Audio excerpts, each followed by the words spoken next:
आप लोग इतने मतलब हम देखते हैं ना कि 10-15 लोग हैं व्यवस्थापक, पर कोई एक भी नहीं देखता कि कोई आ रहे हैं तो कैसे आ रहे हैं। ये लड़के बार बार उद्दंडता करते हैं, यहाँ बैठते हैं वहाँ बैठते हैं। जो आ रहा है वो आगे ही बैठने को मन करता है, जो आता है वो आगे ही बैठने को मन करता है कि मुझे आगे वाला स्थान मिले। आप लोग हैं जो जैसा आ रहा है आगे भी बैठे, पर जो जैसे कोई अतिथि है कोई वो तो उनको बिठाओ। वैसा नहीं है कि आप 7 बजे आ रहे हो तो सब बीच में घुसने का प्रयास कर रहे हो, डिस्टर्ब कर रहे हो। बोलिए वृंदावन बिहारी लाल की जय। कितना भी भाव में डूबो, कितना भी प्रयास करो, पर आप अपने भाव से निकलने वाले नहीं।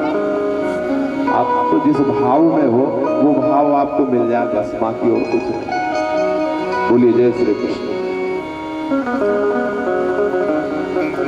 भगवान ने यह काम को जीतने के लिए ये रासलीला की। जब देखा कि हजारों गोपिकाओं के साथ भगवान है यमुना के पावन पुलिंद तट पर, तो काम भी प्रवेश करने लगा। काम को लगा कि जैसे नायक और नायिका, तो काम प्रवेश किया।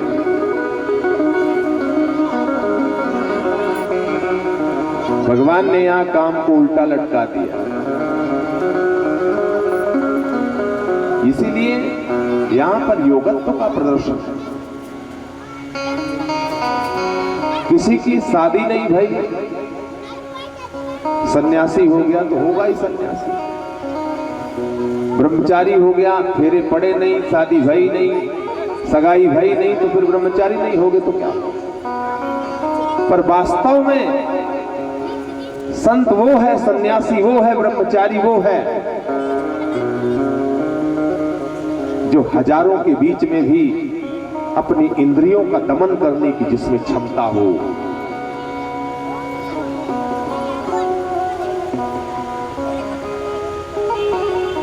भगवान ने यहां काम को उल्टा लगता है। भोलेनाथ आते हैं तो गोपी बना करके प्रवेश।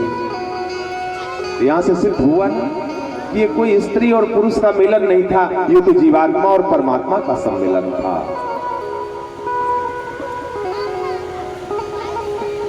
इस दृश्य को देख करके नारद जी को ये हुआ कि भगवान रास क्रीड़ा में बिजी है और आए थे कंस का वध करने। तो आज नारद जी याद दिलाने आ रहे हैं। इस रास प्रसंग का बहुत बड़ा भाव है। 3 दिन तक भी कथा चले तो ये प्रसंग नहीं पूरा। हमने आपको सूक्ष्म में समझाया। भगवान के पास आते नारद जी, प्रभु कब मारोगे उसको। और नारद जी कंस के पास जाते हैं, राजन अपने काल को कब मारोगे। कंस को याद दिलाया। कंस आपातकालीन सभा बुलाया। ये निश्चय किया कि कृष्ण और बलराम को नंदगांव से मथुरा बुलाया जाए। उसके लिए अक्रूर जी को तैयार किया। गच्छ नंद ब्रजम तत्र सुतौ वानकदुन्दु आशाते तमिहानेन रथेना नयमाचिरम। आपको वृंदावन जाना है, जाकर के एक काम करना है। आनक दुन्दु वासुदेव जी की जो पुत्र हैं कृष्ण और बलराम, उनको लाना है मथुरा। अक्रूर जी ने सोचा इस दुष्ट के अंदर इतनी पवित्र भावना कैसे जाए।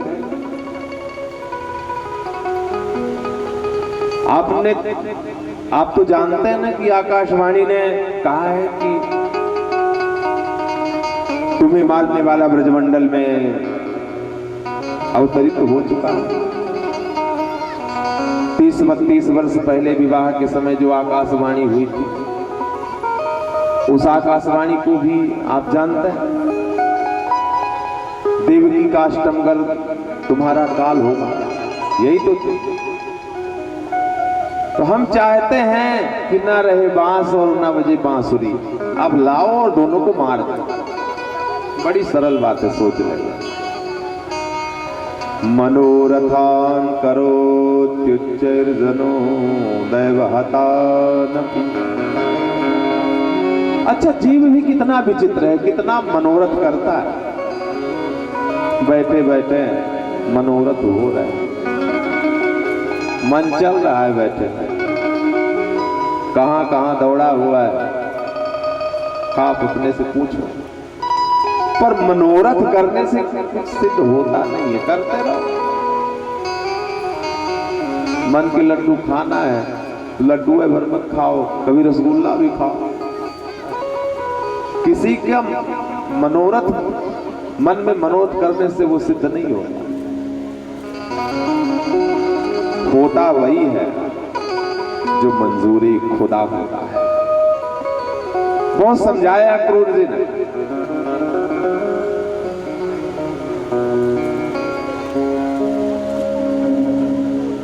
बहुत समझाया क्रूर जी ने। अंततः अक्रूर जी मथुरा से ब्रजमंडल की ओर चलते हैं।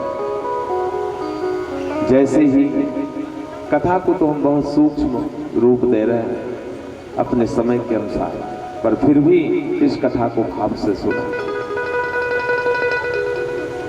किम मया चरितं भद्रं किम तम परमं तपः किम वाता कहते तत्तं यद्राक्षाम्यद्य केशव। अहो भाग्य है हमारे, अहो भाग्य है हमारे।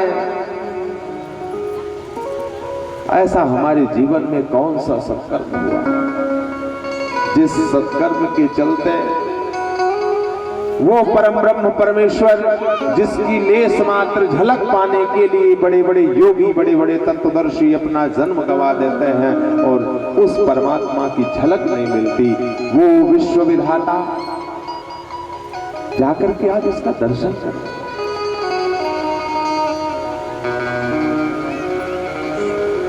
ऐसा सुंदर भाव क्रूर जी का। जैसे ही ब्रज में प्रवेश करते हैं, ब्रज भूमि में आते हैं, रथ से उतर करके ब्रज के रज से स्नान करते हैं। अक्रूर जी भाव विह्वल हो रहे हैं, अक्रूर जी भाव विह्वल हो रहे हैं। नंद महल में आते हैं, जैसे ही भगवान प्रणाम करने के लिए दौड़ते हैं, काका जी आ गए, काका जी। आज पहली बार उनके चरणों की ओर प्रणाम करने के लिए प्रभु दौड़े हैं। अरे आप हमारे पूज्य काका जी हैं। अक्रूर जी स्वयं उस विधाता के चरणों में गिर पड़े। अरे काका आप क्या कर रहे हैं, आप तो हमारे काका हैं। अक्रूर जी को पता है, नेत्र सजल हो गए। बोले यही तो आपका नाटक है, यही तो विचित्र आपकी लीला है प्रभु गोविंद, जो हो करके भी अपने को प्रकट नहीं होने देते।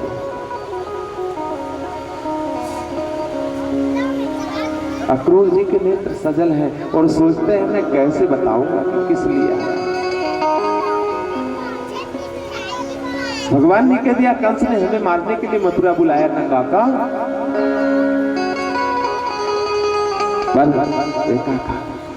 आप ये बात हमारे ब्रज सखाओं से न कहना, मैं आपके हाथ जोड़ता हूं। अगर आपके मुख से ये शब्द निकल गया कि हमारे प्रति कंस का द्वेष भाव है, काका तो सत्य कहता हूं, हमारे वहां पहुंचने से पहले ही हमारे जितने ये ग्वाल बाल हैं ना, ये सखियां हैं ना, ये पहले प्राण छोड़ देंगी, मर जाएंगी। इसलिए काका ये मत कहना कि ये दुष्ट कंस कृष्ण को मारने के लिए हमें भेजा है कि जाओ बुला लाओ, ये मत कहना। अक्रूर जी के नेत्रों से झरझर अश्रु गिरने लगे।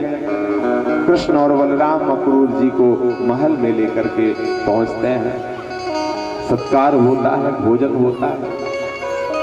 अच्छा, घर में आदत होती है, माताएं,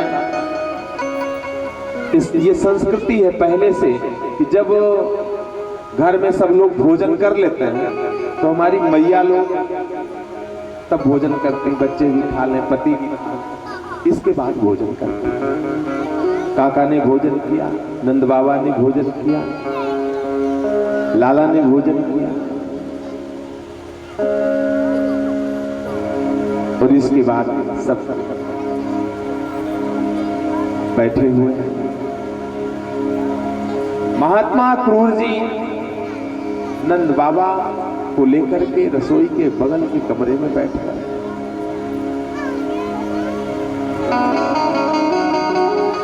सब कुछ बताते, कैसे कैसे जन्म हुआ, कैसे भगवान श्री कृष्ण यहाँ आए, वसुदेव जी किस प्रकार से लेकर के यहाँ उनको आए, कैसे वो योग माया को लेकर के गए, सब कुछ बताते।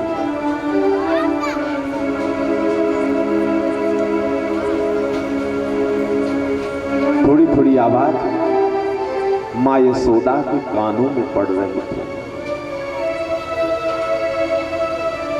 माँ यशोदा की नींद उड़ गई, पैरों के नीचे से धरती खिसक गई, मुख के अंदर जाने वाला ग्रास गिर गया। माँ यशोदा एक खिड़की को पकड़ करके मथुरा के लिए जो जाने वाली रास्ता है, उस रात्रि के समय उस रास्ते में दृष्टि डालती है।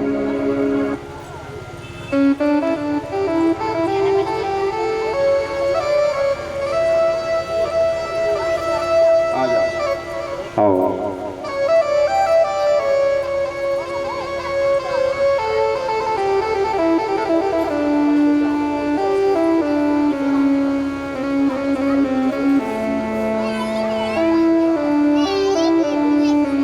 माँ यशोदा के नेत्रों से अश्रुओं की धार बही। माँ यशोदा को चिंता इस बात की नहीं है, माँ यशोदा को दुख इस बात का नहीं है कि लाला चला जाएगा। दुख इस बात का है कि मेरा कन्हैया, मेरा कृष्ण जाएगा तो देवकी से क्या कहें, कैसी वो माँ है, कैसी वो माँ है। थोड़े से माखन के लिए, एक मटकी के लिए उखलने बातें। कैसी वो माँ है कि एक मटकी के फूटने पर उखलने बातें। क्या सोचेगी देवकी? और ये सोच सोच करके माँ यशोदा फूट फूट कर रो। खिड़की पकड़े हुए माँ यशोदा रोती है, भोर हो जाती। मेरे प्रभु माँ की स्थिति को देखते हैं। जब माँ की स्थिति को देखते हैं, आते हैं, मैया आज तो सोई,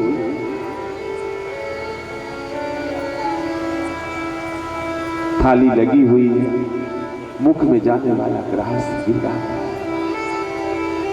सब कुछ हो जाता है।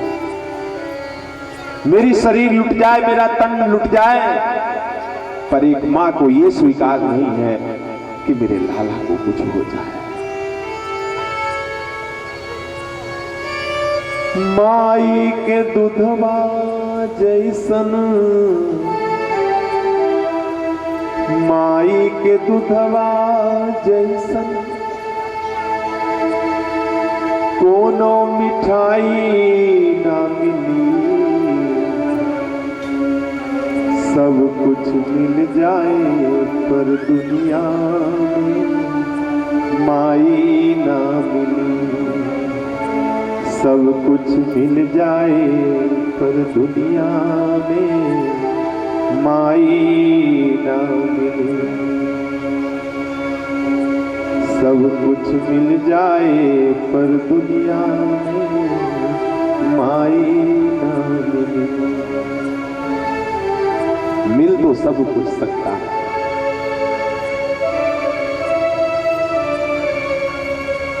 पर मां के समान कोई भी कह दे, किसी को भी मां कह देना एक सरल है, पर मां का वास्तविक प्यार पा जाना दूसरे से वो सरल नहीं। दुख में तन को ना घबराए, संकट हंस के जो सह जाए। दुख में तन को ना घबराए, संकट हंस के जो सह जाए।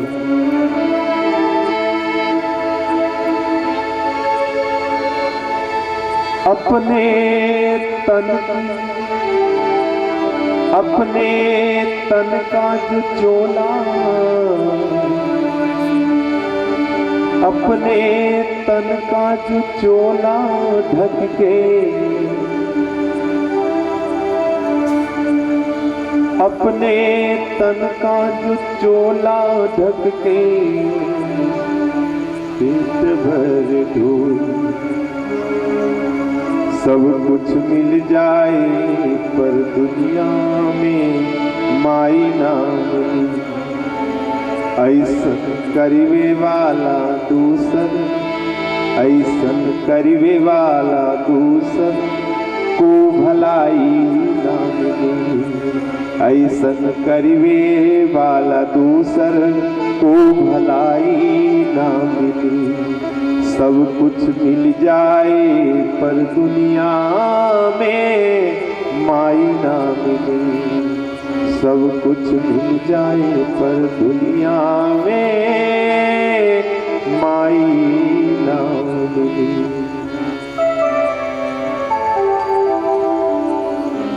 भगवान मां यशोदा को लिपट पड़ता, और जैसे ही आज मैया ने लाला को देखा तो खिड़की छोड़ करके बेहाल होकर के लिपटती है, जैसे तन में प्राण ना रह गए हो, बस श्वास चल। भगवान रोते हैं, मां सब कुछ भूल जाऊंगा, पर सत्य कहता है एक नहीं अनंत जन्मों तक मां तुम्हारे प्यार को नहीं भूल सकता। जो तुमने प्रेम दिया है, वो प्रेम हमारे जीवन में अनिवार्य है, वो प्रेम नहीं भूल सकता। अरे बड़े बड़े मनीषी जिन भगवान के दर्शनों के लिए तरसते हैं, उन भगवान को कान पकड़ करके छड़ी दिखाने की अगर इस ब्रह्मा की सृष्टि में किसी के अंदर क्षमता थी तो वो क्षमता थी मां में, वो क्षमता थी मां यशोदा। कौन है मां यशोदा के समान भाग्यवान? अंततः बातों बातों में बात फैल गई। सुबह सुबह सारे ब्रज के लोग नंद के महल के सामने, गोपिकाएं भी आ जाती हैं, अक्रूर के रथ के सामने सब खड़े हुए। कृष्ण और बलराम जैसे ही तैयार होकर के रथ पर चढ़ते हैं, अरे काका अक्रूर, हमें क्या पता कि आप इतने क्रूर हो, आप हमें क्या पता कितने क्रूर हो। क्रूर बन करके ऐसा लगता है जैसे हमारे इस हृदय को ले जा रहे हो, ऐसा मत करो। ऐसा बिलखती है, ऐसे बिलखती है गोपिकाएं। अक्रूर जी के मुख से एक शब्द नहीं निकला। अंततः ये कह करके कि परसों आएंगे, धीरे धीरे खटपट खटपट रस्त घोड़े चलते हैं। रथ से उड़ने वाली धूल में धीरे धीरे वो लहराता हुआ पताका छिपता है, और जैसे ही रथ छिप जाता है लोग बेहाल हो जाते हैं। मथुरा में प्रवेश करते ही भगवान अक्रूर काका से कहते हैं, काका अब उतार दो, हम लोग मामा का जो नगर है दर्शन करते चले। अरे सोचो, नाचांतरनु बहिरस्य न पूर्वम नाति चापः जिन भगवान के आदि का पता नहीं, जिन भगवान के अंत का पता नहीं, जिन भगवान के मध्य का पता नहीं, जिनकी लेस मात्र कृपा से इस विकराल विषम परिस्थिति में भी हमारे जीवन का संचार है। कैसा ये जीवन है, कैसा जीवन का संस्कार है। सब कुछ होता है पर उससे प्रेम नहीं होता। प्राणी खुद को खुद की जिंदगी का तमाशा बना दिया है। एक तमाशा जो कुछ दिन तक चलता है और कुछ पल बाद समाप्त हो जाता है। पता भी नहीं कि ये तमाशा बहुत जल्दी खत्म होगा। अरे अहंकारी प्राणी, अगर अहंकार करना है तो उस प्रियतम से करो। अश अभिमान जाहि जन भोरे, मैं सेवक रघुपति पति मोरे। अहंकार हो तो ये हो।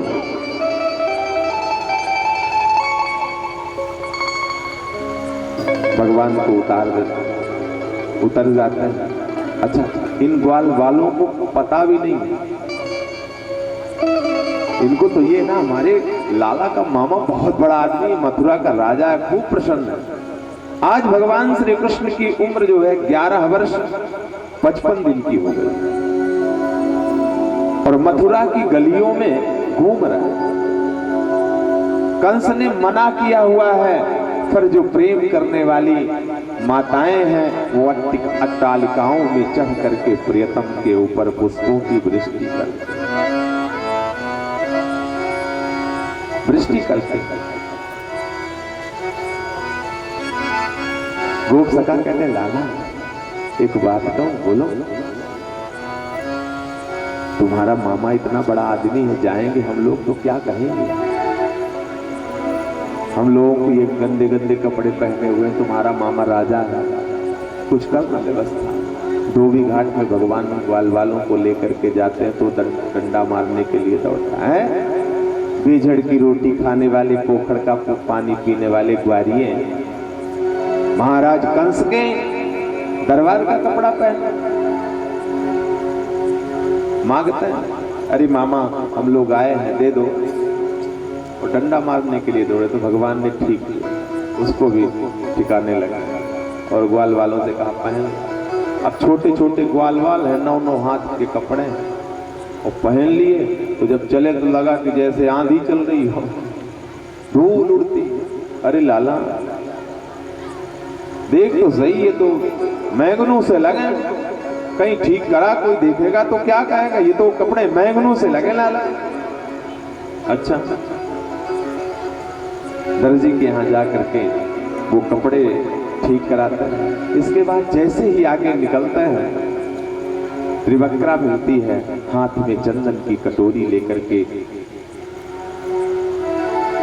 जा रही है। पूछते हैं, का त्वां वरोर्वेदतुहां लेपनं कश्यांगने वा कथयस्व साधुना देह्या वयोरंग विलोपमुत्तमम् श्रेयस्ततस्ते न चिरात् भविष्यति का त्वां वरोर्वेदतुहानुलेपनम्। अरे देवी, आप हाथ में चंदन की कटोरी लेकर के कहां जा रही हो? और आज पहली बार जिंदगी में त्रिवक्रा को किसी ने देवी कहा। उसके मन में तो रसगुल्ले फूटने लगे। अपनी दाढ़ी को पल्लू से ढकती है, गोविंद की ओर निहारती है, फिर पल्लू को उठा करके गोविंद को की ओर निहारती है और उस स्वरूप को देख करके त्रिवक्रा गदगद हो जाती है। आनंद के हिलोरे उठने लगे। कन्हैया से कहती है, दास्याम्यहं सुंदर कंस संवृतं त्रिवक्र नामाह्यनुलेप कर्मणि मद्भावितं भोज पतेरति प्रियम विना युवां को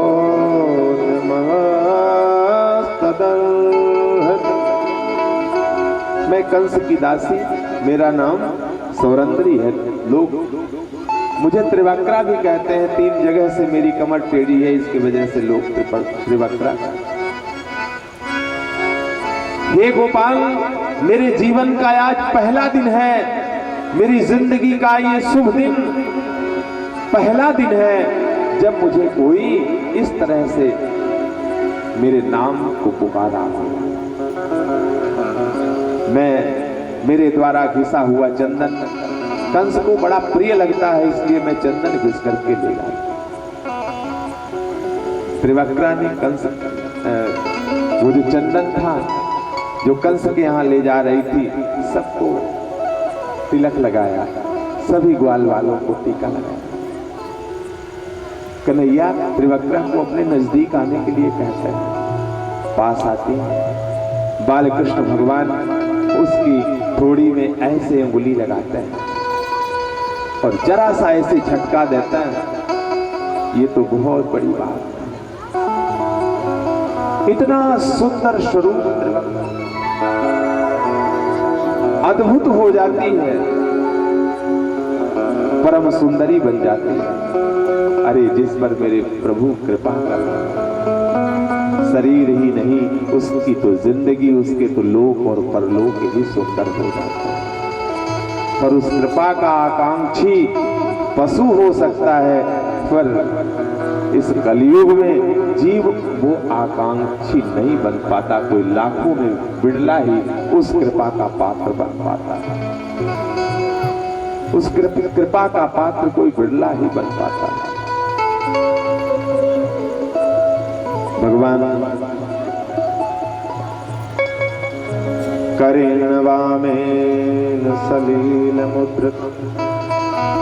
इसके बाद भगवान सीधे पहुंचते हैं जहां धनुष यज्ञ हो रहा, और सीधे पहुंचे, बाएं हाथ से धनुष को उठाया और जितनी देर में आंखों की पलकें गिरती हैं, बस देर उतनी लगी धनुष को तोड़ दे। कुबलिया पीठ हाथी को मारा भगवान। तुरंत सैनिक गए कंस के पास, समाचार सुनाए। अब क्या किया जाए, अब क्या किया जाए, ऐसा ऐसा हो गया, कुबलिया पीठ हाथी मारा गया, धनुष आपका तोड़ दिया गया। वही धनुष जो भगवान शिव जी ने दिया था और कहा, कंस जो इस धनुष को तोड़ेगा वो तुम्हें नहीं छोड़ेगा। कंस को नींद भी नहीं आ रही इस समय पर, स्वप्न देखता है गधे पर सवार होकर के दक्षिण दिशा की ओर जाता हुआ। फिर भी कंस के सैनिक कहते हैं, आप चिंता ना करो, हमारे रहते हुए काहे की चिंता करना, हमारे रहते काहे की चिंता करना। होता है, अरे हम हैं ना, चलो, हम नहीं रहेंगे ना जब फंस जाओगे तब, अभी तो हम हैं ना, चलो। होता है ऐसे साथी कलयुग में भी है, और हम हैं ना, चलो, और मौका जब होगा तो हम नहीं है ना, तुम जाओ। मल्लानां वसुनां नरवरस्त्रीणां स्मरो मूर्तिमान् गोपानां स्वजनो सतं चितभुजां सस्तां स्वविप्रोऽसु मृत्योर्भोजपतेर्विरान् विदुषां तत्त्वं परं योगिनां कृष्णोनां वरदेवतेति विदितो रङ्कं गतः साग्रजः। बड़ी सुंदर रंगभूमि बनाई हुई है, माताएं विराजमान हैं, बहनें विराजमान हैं। एक तरफ पुरुष हैं, एक तरफ माताएं बहनें हैं, एक तरफ संत महात्मा बैठे हुए हैं, बड़े बड़े मल्ल पहलवान बैठे हुए हैं। लोगों ने कहा, महाराज कृष्ण और बलराम पधारने वाले हैं। आपकी आंखों के सामने दोनों को हम मार देंगे। वही उनके जो निशाचर है उनने कंस से कहा, बिल्कुल आपकी आंखों के सामने हम कृष्ण और बलराम का वध कर दें। कंस महाराज का सिंहासन ऊंचाई पर लगा हुआ है, मंच के भी ऊपर। अरे भैया इनको थोड़ा शांत कराओ, बाजा वालों को। बस इतने काम नहीं है, थोड़ा शांति बनाओ। बड़े बड़े मल्ल पहलवानों को गोविंद ने ऐसे देखा, मल्लानाम असनर्णाम नरवरास्त्रीणाम स्मरो मूर्तिमान। भगवान जब पहुंचते हैं तो जो जैसा है, जिसकी भावना जैसी है मेरे प्रभु, उसको उसी रूप में दिखाई देना। जाकी रही भावना जैसी, जाकी रही भावना जैसी, जाकी रही भावना जैसी, जाकी रही भावना जैसी, जाकी रही भावना जैसी, प्रभु मूरत देखी तैसी, जाकी रही भावना जैसी, प्रभु मूरत देखी तैसी, जाकी रही भावना जैसी, जाकी रही भावना जैसी। फल भी उसी प्रकार से है, भावना के अनुसार ही। क्या हो रहा, लाइट कैसे धीमी हो रही? फल भी भावना के अनुसार ही है। जैसी भावना है, माताओं को भगवान पुत्र के रूप में दिखाई दे रहे हैं, बहनों को भाई के रूप में दिखाई दे रहे हैं, नवयुवतियों को प्रियतम के रूप में दिखाई दे रहे हैं, संतों को साक्षात परम ब्रह्म के रूप में दिखाई दे रहे हैं, योगियों को परम तत्व के रूप में दिखाई दे रहे हैं, और वहीं पर बैठे हुए उन निशाचरों को साक्षात काल के रूप में दिखाई दे रहे हैं। अब चारूढ़ और मुस्टिक आगे, आओ आओ आओ कृष्ण आओ, हम तुम्हारी लीला को बहुत सुने हैं। गोकुल में तुमने बड़ा नाटक किया है, आज हमारे साथ तुम्हें लड़ना पड़ेगा। कन्हैया बोले, अरे मामा काहे की बात कर रहा है, लड़बो तो हम पे आवे ना है मामा, जिंदगी में हमने ना लड़। अरे जा जा, ऐसी बात करता है, लड़ना नहीं आता। हमने पूतना भेजी, सक्रासुर भेजा, तृणावर्त भेजा, सारे राक्षसों को तुमने मार दिया, बिना लड़े हुए मार दिया। अब फंस गए हो तो कहते लड़ना वड़ना हमें आता नहीं है। मेरे प्रभु कहते हैं, सौगंध खाए के कह रहा हूं मामा, जितने भी राक्षस गए ना वो सब मरे मराए गए। हमने तो किसी से, मैं तो किसी से लड़ा ही नहीं, जितने राक्षस गए सब मरे मराए गए।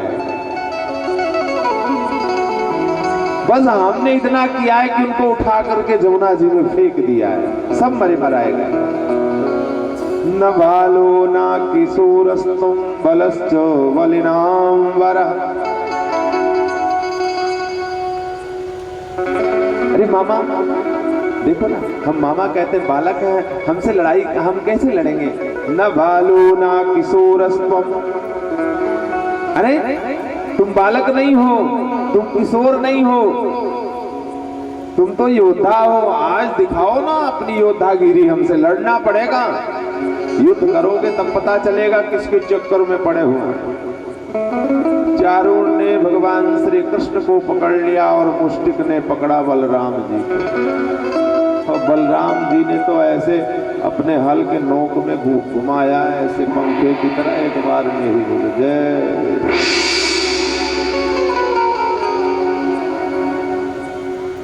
और भगवान श्री कृष्ण ने भी घुमा करके चारों ओर को पटका, प्राण पखेरु उड़े और सबसे ऊंचे बने हुए उस रंगमंच पर जो जहां पर कंस बैठा हुआ सीधे छलांग लगा करके भगवान पहुंचे, कंस का केस पकड़ करके गिरा दिया। अब जब बेइज्जती हुई हजारों के सामने, देखता है कि देखने वाले लाखों हैं।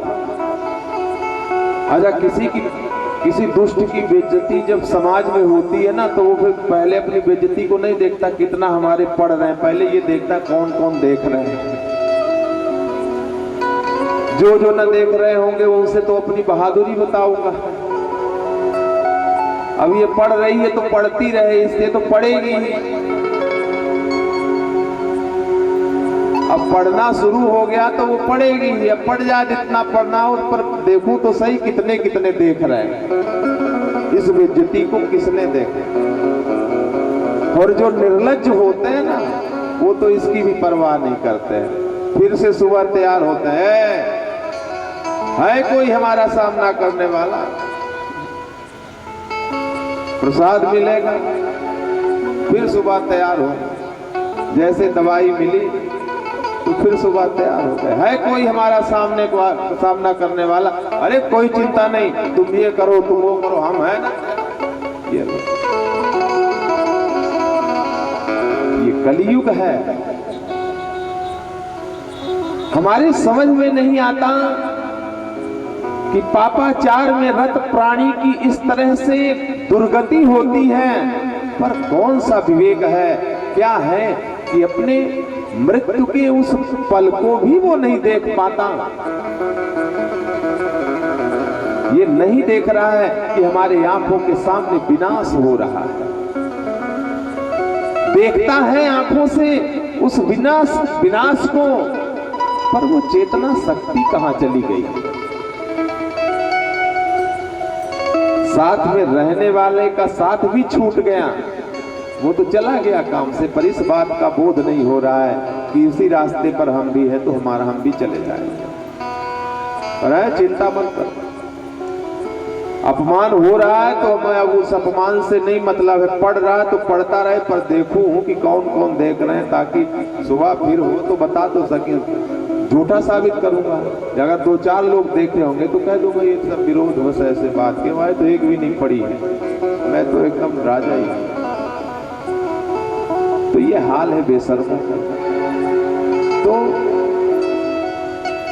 अब कंस भी उन्हीं में से था, और इस तरह की वृत्ति रखने वाले प्राणी ही निशाचर हैं, समाज के दुश्मन हैं, अपने खुद के दुश्मन हैं। पर कहो चाहे जितना महाराज, इतना गंदगी में डूब चुके हैं कि उस गंदगी से निकलना नहीं चाहते। किस प्रकार? जैसे गंदी नाली के कीड़े को आप निकाल करके बाहर रखो दयावश, और आगे नहीं जा पाओगे, तुरंत वो उसी में डूब जाएगा। क्यों? क्योंकि उसकी गंदगी जो है, जिस गंदगी में वो रहता है, वो गंदगी उसके लिए स्वर्ग दिखाई देती है। सिर्फ एक यही है कि मर जाऊं छोटी मौत, पर मैं जहां जी रहा हूं वो मेरा स्वर्ग है। कंस देखता इधर, फिर कहता लाला छोड़ छोड़ छोड़ लाला, आज लाला बोला है। अरे कन्हैया छोड़ छोड़ छोड़। अरे मामा हमें तो पकड़वो ही आवे मामा, छोड़वो आवे ना है। और जिसको हमने पकड़ लिया मामा तो बिल्कुल ठिकाने लगा करके ही छोड़ा हूं, अब तो ठिकाने लगा करके ही छोड़ूंगा। आज भगवान याद दिला रहे हैं कि मामा 30 वर्ष पहले उन माताओं के नेत्रों से बहते हुए उन आंसुओं को देखो, जिनके बहते हुए आंसुओं ने पनाला बना दिया है। उजड़े हुए सिंदूर को देखो,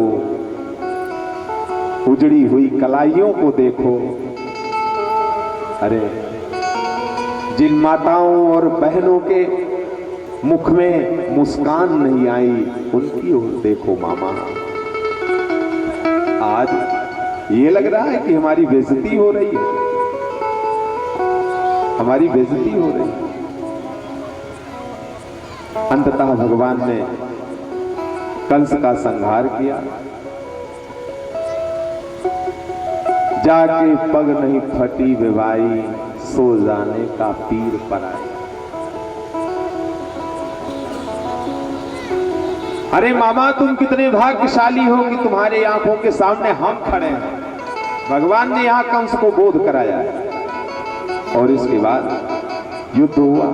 कंस का भगवान ने संहार करके नाना उग्रसेन को राजगद्दी पर अभिषिक्त करके पहुंचते हैं। माता देवकी और वसुदेव को प्रणाम करते हैं। आज माता देवकी और वसुदेव के चरणों में भगवान ने सिर रखा है। अभिवादनशीलस्य नित्यं विद्योपसेविनः चत्वारि तस्य वर्धन्ते आयुर्विद्या यशोबलम्। अभिवादन करना चाहिए। अभिवादन से, प्रणाम करने से चार वस्तुएं। अभिवादन से नित्यम विद्योपसेविना चत्वारि तस्य वर्धन्ते आयु, गॉड गिफ्ट मिलता है, चिरंजीव रहो। विद्या, विद्यावान हो। यशो, तुम्हारा यश बढ़े। बलम, बलवान। आयुर्विद्या यशो बलम। माँ देवकी खूब प्रसन्न है। बार बार कहती हैं कि लाला माँ, तुम्हारी मैया यशोदा ने कितना प्यार किया है तुमने। यहीं से भगवान संदीपन आश्रम विद्या अध्ययन के लिए जाते हैं। अल्पकाल विद्या सवाई, यही पथुदामा जी से मित्रता हो। इसके बाद जब लौट करके आते हैं, ब्रजवासियों की याद करके भगवान रोते हैं। उद्धव जी को ज्ञान का अहंग था। भगवान उद्धव को भेजते हैं ब्रजमंडल। जब उद्धव जी कहने लगे कि प्रभु आप ये क्या कैसी बात करते हैं। उद्धव मोहि ब्रज बशरतन हंस सुता को सुंदर कलरव कुंजन की छाए। उद्धव मोहि ब्रज बशरतन। ब्रज की स्मृति करते हैं, रोते हैं। अब नहीं कर पाएंगे कथा। आइए बढ़े। बोल बाके बिहारी लाल की जय। और इसी बीच हमारे कुछ दानदाताओं ने अपनी सहयोग राशि दी है, तो एक बार सभी लोग जोर कर जयकारा। बोल बाके बिहारी लाल की जय। हमारे आदरणीय राजा साहब ठाकुर रणजीत सिंह जी चंदेल जी दोहरा से दादा भाई की ओर से इस आयोजन को सफल बनाने में और अनवरत रूप से चलने में अपना सहयोग किया है। राजा साहब की ओर से 21,000 रुपए की सहयोग राशि आई है। जोरदार तालियां आप सबकी ओर से। बहुत बहुत साधुवाद। सीधी से पधारे हुए हमारे आदरणीय भैया जी राजेश निगम सहकारिता विभाग, राजेश भैया की ओर से 1100 रुपए की सहयोग राशि आई है। बहुत बहुत धन्यवाद। जोरदार तालियां। आदरणीय ओम आरुष सिंह शतना आपकी ओर से भी 501 रुपए की सहयोग राशि आई है। बहुत बहुत धन्यवाद। आप लोग ताली बजाते रहें। हमने बताया था, हर साल ही बताता हूँ, LIC करने वाले जो होते हैं ना, तो जिसके LIC करते हैं उसका पैसा बढ़ता है, लेकिन जो LIC करता है तो थोड़ा थोड़ा थोड़ा थोड़ा थोड़ा सबका अंश आता है। तो जो दान कर रहे हैं उनको तो पुण्य मिलेगा, लेकिन उनके नाम की जो ताली बजाएंगे उनको भी थोड़ा थोड़ा थोड़ा थोड़ा बहुत पुण्य हो जाएगा। तो आप लोग ताली जरूर बजाएं। आदरणीय संजय साहू जी हटवा से आपने 501 रुपए की सहयोग राशि दी है। बहुत बहुत धन्यवाद। जोरदार तालियां। आदरणीय वंश गोपाल तिवारी जी करौंदी, आपकी ओर से 201 रुपए की सहयोग राशि आई है, बहुत बहुत धन्यवाद। आज बारात है, मैं पटाखा, लेकिन ठहर जाओ भैया, बारात का टाइम हो जाने दो। आदरणीय बांकेलाल गुप्ता जी कुमरी, आपकी ओर से 101 रुपए की सहयोग राशि आई है, आपके लिए भी जोरदार तालियां। आदरणीय जय करण साहू जी करौंदी, आपकी ओर से 501 रुपए की सहयोग राशि आई है, बहुत बहुत धन्यवाद, जोरदार तालियां। आदरणीय राजेश द्विवेदी जी लाला खेरहा, आपकी ओर से 501 रुपए की सहयोग राशि आई है, जोरदार तालियां। डिगन लाल गुप्ता कुबरी, आपकी ओर से 101 रुपए की सहयोग राशि आई है, बहुत बहुत धन्यवाद आपके लिए भी। आदरणीय केशव प्रसाद साहू प्रोपाइटर कुशियारी, आपकी ओर से 501 रुपए की सहयोग राशि आई है, आपके लिए भी जोरदार तालियां। आदरणीय पारसनाथ जी तिवारी द्वारा, आपकी ओर से 101 रुपए की सहयोग राशि आई है, बहुत बहुत धन्यवाद। आदरणीय जमुना प्रसाद सेन कुबरी, आपकी ओर से 101 रुपए की सहयोग राशि आई है, बहुत बहुत धन्यवाद। आदरणीय तीरथ प्रसाद जी सेन कुबरी, आपकी ओर से भी 101 रुपए की सहयोग राशि आई है, बहुत बहुत धन्यवाद। आदरणीय श्री राम बहोर गोस्वामी करौंदी, आपकी ओर से 501 रुपए की सहयोग राशि आई है, जोरदार तालियां। आदरणीय श्री श्यामलाल शर्मा जी करौंदी, शर्मा जी की ओर से भी 501 रुपए की सहयोग राशि आई है, तालियां। आदरणीय श्री राम अवतार साहू जी करौंदी, आपकी ओर से भी 501 रुपए की सहयोग राशि आई है, बहुत बहुत धन्यवाद सभी आदरणीय जनों को।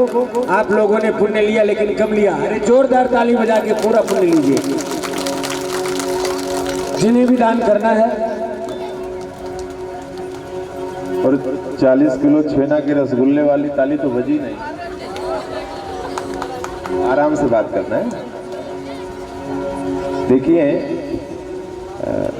इस मंच को तमाशा की दृष्टि से कोई उपयोग न करें और इस बात को भूल जाएं कि हमें कुछ पता नहीं होता है, सब कुछ पता करता है। बच्चे हैं, सब कुछ पता करता हूँ,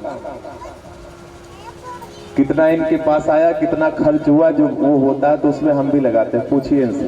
पर अगर किसी ने तमाशा बनाया इसका कि चलो चल रहा है, हम भी बुलवा देते हैं नाम, 5000 हमारा भी लिख दो, 10,000 हमारा भी लिख दो, हम तो जाने के बाद भी पूछते हैं कि किसने दिया और किसने नहीं दिया।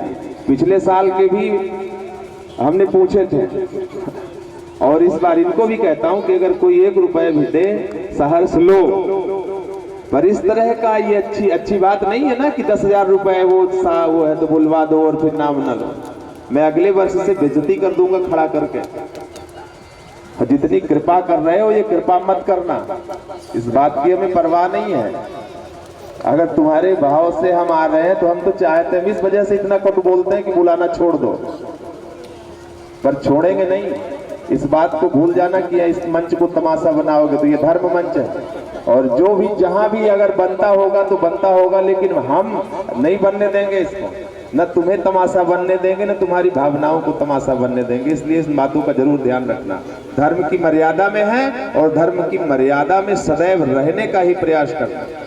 बोलिए वृंदावन बिहारी लाल की। एक बार जोरदार जयकारा। और जो छेना का रसगुल्ला कल अनाउंस हुआ था, छेना का रसगुल्ला मिलेगा, आप लोग चिंता नहीं करिएगा, छेना का रसगुल्ला आ गया है और सभी को मिलेगा। राहुल तिवारी और प्रवेश जी के द्वारा आज छेना का रसगुल्ला आप सबको बंटवाया जाएगा प्रसाद के रूप में बारात में, तो एक बार जोरदार तालियां। बहुत बहुत धन्यवाद। और कल आज के जो जजमान हैं हमारे सुदीप भाई साहब, तो सुदीप जी की ओर से कल विश्राम दिवस की कथा में 51 किलो लड्डू, जोरदार तालियां सुदीप जी के लिए। अरे अभी से बता दें क्योंकि अब हम लोग बारात की ओर प्रस्थान करेंगे। तो कल विश्राम दिवस की पावन कथा है और कहा जाता है कि जो व्यक्ति विश्राम दिवस की पावन कथा का रसपान करता है तो यदि 7 दिन की कथा में उससे किसी दिन छूट गई है, नहीं आ पाए हैं अथवा बिल्कुल नहीं आए हैं, आज तक नहीं आए हैं, तो यदि कल वो आते हैं तो उन्हें 7 दिन की कथा श्रवण का लाभ मिलेगा। तो आप लोग कल अधिक से अधिक संख्या में और पहले से पधारें। आप लोग 6 बजे आते हो, कल हम सबकी विदाई है तो कल कथा जल्दी विश्राम हो जाएगी। 7 बजे तो कल आप सभी अच्छे से होली खेलेंगे ठाकुर जी। 3 साढ़े 3 बजे आप लोग पधार जाओ। कौन कौन आ जाएगा 3 बजे? अरे वाह भाई, करौंदी कुंवरी तो जिंदाबाद। एक बार दोनों गांव के लिए जोरदार तालियां बोल करौंदी कुंवरी वालों की। लेकिन यदि ना आए तो यहीं से बुलवाऊंगा, ठीक है ना? सभी लोग आइएगा। और कल विश्राम दिवस है तो पूरी तैयारी के साथ कल भागवत भगवान की चढ़ोतरी भी है। तो कथा श्रवण में चढ़ोतरी के रूप में कुछ ना कुछ देना चाहिए। जरूरी नहीं कि आप पैसा ही लाओ, पैसा लाओगे तो ऐसी बात नहीं है, लेकिन चढ़ोतरी के रूप में, क्योंकि दक्षिणा, यज्ञ की पत्नी का नाम दक्षिणा होता है, तो दक्षिणा के रूप में आप अक्षत, पुष्प, द्रव्य जो भी हो सके, जिसके पास पैसा है तो पैसा चढ़ाए, चावल है तो चावल चढ़ाए, नहीं कुछ है तो पेड़ से पत्ते ही तोड़ लाए। इस समय आम के पत्ते हैं, फूल हैं, जो भी दक्षिणा के रूप में। कल भागवत भगवान की चढ़ोतरी है तो आप लोग समर्पित करेंगे और प्रणाम करेंगे। कल सबको चावल का प्रसाद दिया जाएगा महाराज श्री के हाथों से। आइए अब एक जोरदार जयकारे के साथ हम लोग फिर से कथा में प्रवेश करते हैं। बोल बाके बिहारी लाल की जयकारा चोर का, बोल राधा रानी सरकार की, बोलिए प्यासी महाराज की। अब शांति का परिचय दें। बोलिए वृंदावन बिहारी लाल की। सबका नाम तो नहीं पता मुझे। गंगा भैया है, पूरा ब्राह्मण विप्र समाज है, साहू समाज है, क्षत्रिय परिवार है। आज 10 वर्ष हो गए। आप सबका प्यार मिल रहा है, इसलिए मुझे गर्व है। और कोई कटु बात बोलते हैं तो उसका सिर्फ एक ही उद्देश्य है। दूसरी जगह कैसे कथा होती है, क्या होती है, लेकिन यहाँ सिर्फ हमारा एक उद्देश्य है, आपको संवारना, इन बच्चों को संवारना। इसलिए इन बच्चों के लिए इतना हम कड़े हैं। और किसी को अगर अप्रिय लगती हो बात तो हम उन माताओं से भी, बहनों से भी क्षमा प्रार्थी हैं, क्योंकि हम इनके लिए कड़े हो रहे हैं। और जितना हो सकता है उतना इनको बोलते हैं। हमें बोलने का अधिकार है, क्योंकि ये हमें मानते हैं। और बोलता रहूंगा, बोलता भी रहूंगा। संवारने का प्रयास हमने किया है, करता रहूंगा। सुदीप से लेकर मृत्युंजय, रणजीत, जितने भी बच्चे हमने तो कहा था सबका लिस्ट दे देना। जितने भी लड़के हैं, बहुत बहुत साधुवाद दे रहा हूँ। आप सबके प्यार से ही इतना बड़ा ये आयोजन हो रहा है। कहीं न कहीं किसी न किसी दृष्टि से ये समाज के लिए आप स्वयं कह सकते हैं कि ये लाभकारी है। इससे लाभ है आपको भी, इन बहनों को भी, छोटे छोटे बच्चों को भी।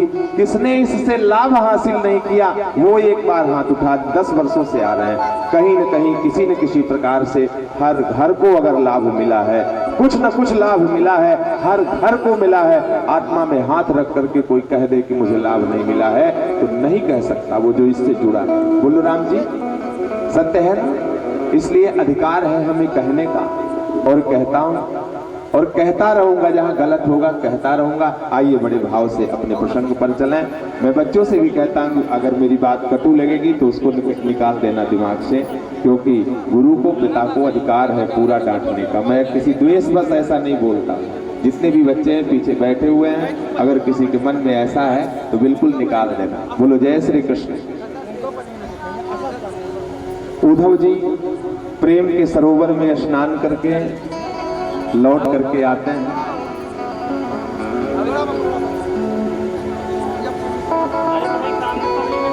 कंस की पत्नियां हैं अस्थि और प्राप्ति।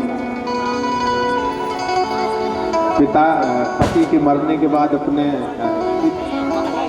पिता से शिकायत करती हैं जरासंध से। जरासंध 23 अक्षणी सेना लेकर के मथुरा में चढ़ाई करता है। 17 बार भगवान ने हराया। 18वीं बार 16,000 ब्राह्मणों के द्वारा जरासंध यज्ञ कराया और कहा कि जीत जाएंगे तो सबको माला माल कर देंगे। उन ब्राह्मणों की रक्षा के लिए भगवान 18वीं बार उससे युद्ध हारे, रण छोड़े। यहाँ पर यहीं से उनका नाम रणछोड़ पड़ा। एक पहाड़ पर चढ़े जहाँ पर जरासंध ने आग लगा दिया। भगवान वहाँ से छलांग लगा करके समुद्र पहुँचे। विश्वकर्मा जी के द्वारा द्वारिका का निर्माण हुआ। समस्त ब्रजवासियों के साथ भगवान द्वारिका में निवास करने लगे।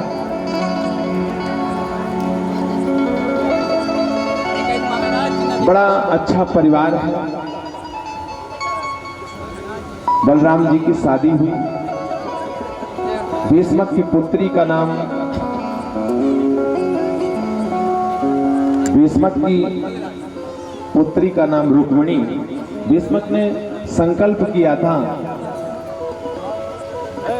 उनके मन के अंदर ये भाव था कि काश आनक दुंदु में भगवान श्री कृष्ण, द्वारिकाधीश भगवान श्री कृष्ण के साथ हमारी पुत्री का विवाह हो जाता। स्वयंवर रचना चाहते हैं। उनका जो पुत्र है रुक्मी बड़ा दुष्ट प्रवृत्ति का है।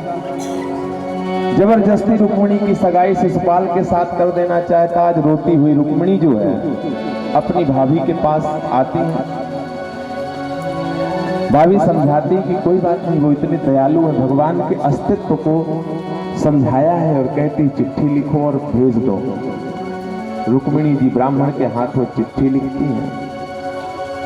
श्रुत्वा गुणान् भुवन सुंदर सुष्मतां ते निर्विश्य कर्ण विवरैर्हरतो गतापम् रूपं दृशां दृशिमताम् अखिलाखलाभम् तत्तच्चता विशति चित्रमपत्रपम्। हे गोपाल,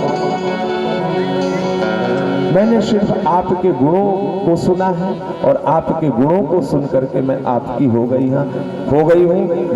नवधा भक्ति में ये पहली भक्ति है श्रुत्वा।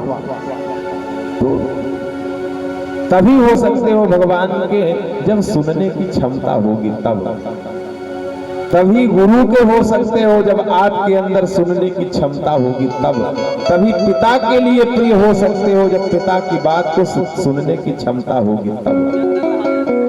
रुक्मिणी के अंदर वो क्षमता थी कि सुन करके और भगवान की हुई। फिर लिखती है, ये कैसी नारी है कि जो कभी देखी नहीं है और सुन करके हो गई। कातों मुकुंद महती कुलशील रूपो विद्यावयो द्रविण धाम विराम तुल्यम धीराम पतिं कुलवतीन व्रणीत कन्या काले नृसिंह नरलोक मनोभिरामम। अरे आप सोचते हो ये कौन सी नारी है जो देखी नहीं है, सुन करके हो गई? तो हे मेरे माधव, ब्रह्मा की सृष्टि में ऐसा कौन है जो तुम्हें देख करके तुम्हारे गुणों को वास्तव में अगर सुन लिया तो तुम्हारा न हो जाए। देखिए कितनी बड़ी बात सिद्ध कर रही है। और जो तुम्हारे गुणों को सुन करके तुम्हारा नहीं हुआ वो मनुष्य नहीं हो सकता है। तो जब भगवान की कथा सुनो तो दुनिया के नहीं पर भगवान के हो जाओ, ये रुक्मिणी जी कहती है।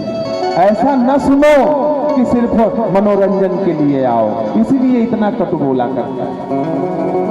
फिर सोचोगे कि तुम्हें ले जाना इतना सरल है, तुम्हारा भाई इतना दुष्ट है, इतनी सेना लगा रखा होगा, कैसे? तो फिर रास्ता भी बता रही है। अंतःपुरांतर चरी मणिभट्ट बंधु। हे माधव, विवाह से पहले जो है पूर्वे दुरस्ति महस्ति कुलदेवी यात्रा। विवाह से पहले कुलदेवी की, कल भी हमने चर्चा किया था ना, कुलदेवी की यात्रा होती है। विवाह से पहले बेटी कुलदेवी के मंदिर में जाती है। तो जब मैं जाऊंगी तो आप आना, मैं वहां मिल जाऊंगी और पत्र भेज देती। भगवान आते हैं, पत्र को पढ़ते हैं, ब्राह्मण के द्वारा पत्र दिया जाता है और ऐसे ही चल दिए। बलराम जी ने देखा कन्हैया जा रहा, बलराम जी भी साथ हो जाते हैं, मेरे प्रभु आते हैं। उस समय जब कुलदेवी की यात्रा में, कुलदेवी की पूजा की यात्रा में, जय हो बोले वृंदावन बिहारी लाल की, क्या बात है। पधारिए पधारिए, स्वागत है आपका। कितना अच्छा लग रहा है इतने भरी समाज में। आहा, जय हो जय हो। क्या कमाया है अपनी जिंदगी में, एक बार उतरेगी तो पता। बोलिए वृंदावन बिहारी लाल की जय हो। यही तो जीवन का दर्शन है। भगवान बुला लेते हैं कि देखो इस जिंदगी को। यही तो सत्संग है। समझो कि देखो इस जिंदगी को, कितना इस जिंदगी ने मान कमाया है, हजारों बैठे हुए हैं, देखो इस जिंदगी के असली रूप को। यही तो है, ये उसकी कृपा ही है। तो भगवान चलते हैं। अब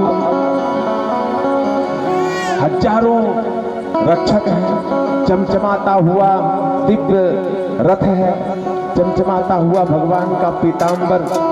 और जैसे ही रक्षकों ने देखा भगवान के इस स्वरूप को, तो कोई ध्वजा निहार रहा है, कोई भगवान के रूप को देख रहा है, कोई रथ के पहियों को देख रहा है, कोई घोड़ों को देख रहा है। कितने सुंदर, तो जिंदगी में कुछ देखा ही नहीं। इसी बीच में रुक्मिणी जी आती है, भगवान हाथ बढ़ाते हैं, रथ में लेकर के चलते हैं।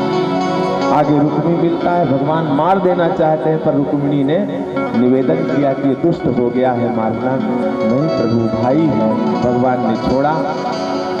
अंततः उसकी बुद्धि खुली और फिर भगवान सुंदर बारात लेकर के भीष्मक के यहाँ आते हैं और धूमधाम से रुक्मिणी जी का विवाह होता है। भीष्मक ने खूब दहेज सामग्री दी, बेटी के विवाह में इतना कुछ लुटाया है, गायों का दान, स्वर्ण दान, हीरों का दान, 56 प्रकार की भोज्य सामग्री, प्रिय सामग्री, स्वर्ग की तरह अपने उस राज्य को सजा दिया था जहां मेरे गोविंद का रुक्मिणी के साथ विवाह हुआ। यहीं से आइए बागडोर दे रहे हैं बड़े भैया के हाथ में अपनी कथा को, वाणी को विश्राम देते हुए। बोल बांके बिहारी लाल की। आइए हम सभी सुंदर प्रवेश करते हैं भगवान की शादी में। बारात आ रही है, हमारी रुक्मिणी रानी पूजन के लिए आ रही है। सभी लोग मेहंदी रस्म में सम्मिलित होते हैं और दोनों हाथ उठा के ताली बजाते हुए, आओ मेरी सखियों मुझे मेहंदी लगा दो। मेहंदी रस्म में इसी तरह सम्मिलित होते हैं। हाथ उठाइए सभी लोग, दोनों हाथ उठा के और ताली बजाते हुए।